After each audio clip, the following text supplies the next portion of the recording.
Hello, and welcome to the Concert Chat podcast of the Reno Chamber Orchestra's 25-26 season. I'm your host, Catherine Beeson, and I'm joined by music director Kelly Kuo for the podcast, which today we are calling Go for Baroque with these quotable quotes. Because who isn't looking forward to Kelly's excellent sound bites? Nobody, that's who. Kelly, what are we going to be sharing with our audience today? Catherine, we're going to be talking about our third concert for the season, which is something I'm called Americans and the Baroque. And we are returning to Recital Hall with a program that has two jewels by a very, very well-known composer and two jewels by up-and-coming and going to be very well-known composers very shortly. Oh, that sounds really tantalizing. And for those of you who are watching, you may have also noticed here off screen that Kelly and I each have a drink on hand. We're pairing a leaded and unleaded beverage with each of the subscription concerts for the season, and today's pairings are definitely on theme. I've got a cocktail called the Baroque. And Kelly, what are you drinking? Obviously, we're not matching colors here. That means I'm drinking a virgin version of that, sort of a ginger beer with a little bit of lime juice to match the Baroque style. Excellent. So if you want to pause the show and make your own, we've posted the recipes on the website at renochamberorchestra.org. And cheers to this episode. Baroque indeed. So let's get started. So you mentioned American Baroque as the title, or Americans and the Baroque, which is the title for this program. Is there a particular theme or thread running through the program that you'd like to highlight, and how did you end up deciding on the particular composers and works? Well, as you know, we are celebrating America and its major anniversary season, and I wanted to pick a couple works that were done by a very, very famous Baroque composer, Johann Sebastian Bach, a couple works of his that had not been performed recently by our ensemble, and then pair them with a couple of other works by Americans who were very much inspired by the Baroque and Bach in particular. Funny enough, the number of works by American composers that sort of fit our ensemble size and highlight the Baroque is not as large as one might think. I actually had a little bit more of a challenge than I thought I would, trying to find pieces that were going to fit the venue and our ensemble and the program. But I did locate two pieces by women whose pieces actually have been featured on Reno Chamber Orchestra seasons in the past during my tenure as music director, and I'm really happy to be bringing them back to the program with pieces that might be less familiar to our audiences. Well, I'm really excited to get into this program, partly because one of the J.S. Bach pieces that you've selected is not for just one viola, but two violas. There's one could argue that it could be even for four violas. Or why not? Why not just go for world domination, 70,000 violas? I love the Brandenburg Concertos. Just the whole cycle is so amazing. But of course, as a violist, I am partial to the sixth, which is just, it's deliciously low. You know, everything is on the kind of the medium tone to low tone side of things. You've got the violas, the cellos, the gambas, of course, the harpsichord. How strictly are you going to keep the orchestration? Will you be using gambas or only cellos, or how's that going to work for you? We are actually going to be using four violas. Really? You were not even joking. No, we are using two solo violas and then two other violas who are going to be playing the gamba parts, and then we have one cello, one bass, and harpsichord that we're going the absolute minimum, the most intimate of possibilities for this concerto. I have never had an opportunity to hear or perform it in this configuration. So now I'm thinking, how can I get out to Reno for this concert? Ah, excellent. Okay, so that is actually the second piece on the program. It's going to be preceded by Clarice Assad's work, which I understand is based on the themes from the Brandenburg Sixth Concerto.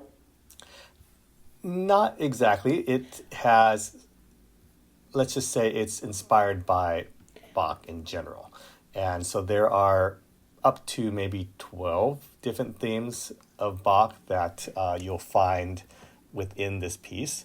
So you'll have the Toccata in D minor, you'll have Jesu, Joy of Man's Desiring, unaccompanied cello suite, air on the G string, and of course Brandenburg Concertos. And it's sort of a interactive way of asking the listeners, challenging them to discover how many melodies they recognize, even if they're broken up into little fragments here and there, played against each other, passed from one instrument to another, or even given some more unusual accompaniments. That sounds so cool. So she's not exactly quoting the Sixth Concerto as much as she is invoking or quoting all of Bach in Correct. general. Okay. I think we're going to decide that it's quotable with a K. That's It's interesting, because speaking of violas and low instruments, it was very purposeful that the composer identified that the melody in Baroque music is often given to the higher instruments, the violins and the oboes, flutes, and whatnot. And so she took it to task to, let's just say, feature the often underused lower instruments. And so the melodies are actually given to the lower strings. That's why we have the suite for lower strings. We have violas, cellos, and basses undertaking most of the melodies, and the violins get to play the accompaniment. Oh, so there are violins. That was going to be my next question, since the title of the piece is for lower strings. So the violins are present, but they're in a support role. Exactly. They take on the role that often violas and cellos play in Baroque music. That is so interesting. And I know that the human ear, sort of sorts sounds, and the ones at the very highest and the very lowest are usually the ones that can be more prominently observed. How do you think that she balances the high notes from the violin in a support way? How do you think she is successful at pulling out those lower, middle and lower voices as the melody notes? I think there's a lot of texture playing and color playing. Again, she gets to apply some more contemporary techniques to string playing, so that the violins are not all playing sustained high in ways that compete with melodies, or in a way it brings the melody maybe through all of the lower strings together to be able to have strength in numbers per se. When you have the bigger instrument, obviously the projection of the sound is different than when you have a single violin, which is why you have violins often playing so high, is because the projection level is much easier at that range to project over larger instruments. And by larger, you definitely mean better, right? Test. It's a test. They burn longer. That's another way to talk about it. Okay. That is another way to talk about it. But yes, of course, they're, totally better in terms of everything that you might imagine. Yes, including the alto clef. All right, that's enough of all of that. I know you mentioned that Clarice Assad is a South American composer, but she has spent quite a lot of her life in the United States, I believe. Correct. And do you feel that that in this particular piece, some of the sort of South American compositional sort of flavors, I guess, that she often throws into her music, do you find that that's present here as well, or is it more strictly sort of classical sounding? No, I think there are parts that are more rhythmic you're going to find that there's a more of a South American flair. She's Brazilian, but of course she's spent, as you said, a lot of time here in the United States, is fluent in English and French and Portuguese, and just an all around eclectic and amazing, brilliant musician. I'm so glad that she has spent so much time in this country and that so many of the orchestras in this country have been able to program her works. Even the work that we performed, I think now a few seasons ago, her violin concerto, which was written for Nadja Solano Sonnenberg, and we had it performed by Adrian Anantawan, is just a brilliant piece that shows off her knowledge about color, about rhythm in a way that one would hope, who is, sort of a melting pot of styles. Yeah, I've always really enjoyed listening to her music, and I think it's a great way to open a concert where we're celebrating this idea of America, and remembering that the Americas are a long chain of melting pot countries. Mm-hmm. Cool. So then we go from there to Brandenburg's Sixth Concerto of J.S. Bach, and you've already described it a little bit. Is there going to be a lot of set change happening in between these two pieces of music?